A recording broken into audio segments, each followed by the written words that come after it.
Continuing our discussion of the client proofing gallery setup, the next item that warrants our attention is the selection counter, and that's this white box in the upper right hand corner of the gallery.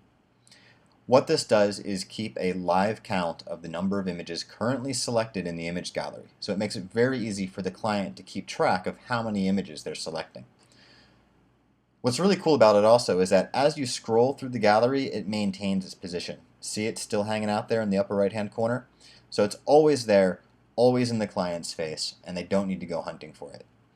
So now that I've shown you that, let me drop back down to a small group of working images. And we're going to start configuring this counter so it looks more like our page design. Now the first thing is, if you don't want to use the counter for whatever reason, you can disable it simply by unchecking the Show Selection Counter checkbox. As you can see, it goes right away. So let's turn that back on and we'll start playing with the appearance of this thing. I've got some text input entry fields, I've got some color pickers, and I've got some sliders. So I'm going to begin with the sliders. The first one is the counter font size, which I'm going to crank up so that you can hopefully read this in the web video here. And as you can see, that wrapped onto 2 lines, and so I want to increase the width of the box to give it a little more space.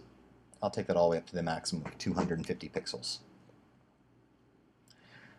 And then you can see that as I make selections here in the thumbnail grid, it increments that number up or down.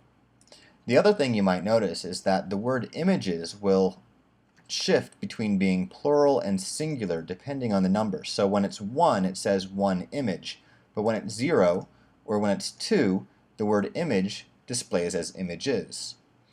So this is kind of important when you're localizing the gallery for another language, and this is going to happen in the text input fields here. So we have the singular word for image, and then we have the suffix that makes it plural. So we have image and then the S for images.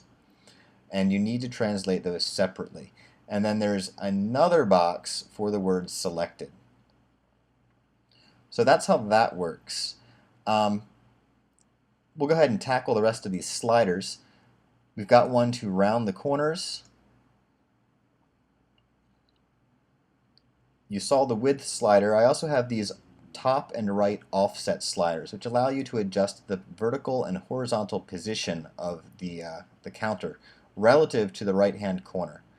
And the reason those are there are mostly so that if you've designed the header in such a way that your identity plate or your navigation menu are in the upper right hand corner, where the selection box is going to overlap them and cover them up, you can use these offset sliders to move it out of the way so that it's going to appear lower down the page or further to the right so that you can keep your menu in place.